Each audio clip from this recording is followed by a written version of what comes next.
বন্ধুরা, এখন একটা ছোট্ট মিনি ব্লগ নিয়ে চলে এসেছি। এই দাদা দেখো কি বলছে কোনো, ঠিক আছে, তবে বুঝতে পারবে কি বলতে চাইছে দাদা। দোকানদার হিসেবে কইলাম তোকে, আর তারা যদি 3 বেলা গালাগালি দিস তারা তোর পথ মারতে পারবে না। কেন টিক্কা দিয়ে রুহিতন নিবি, তাহলে তোর তোর পথ মারবি কী করে? দাদা তো মারার সুযোগ পাবে না। কী করে পাবে? তুই পয়সা দিবি যেরকম মাল নিবি সেরকম। 200 টাকা কেজি তেল, সেই দাম তেল নিবি, 80 তেল নিবি কেন?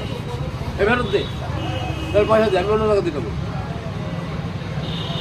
তাই তো, তাহলে আর কোনো অসুবিধা নাই। খাতির মারাবা, সিগারেটও যাবে, মেশিনও যাবে, পয়সাও যাবে, সব চলে যাবে, সব চলে যাবে। এটা আর কিছু করার নাই। কিচ্ছু করেন না।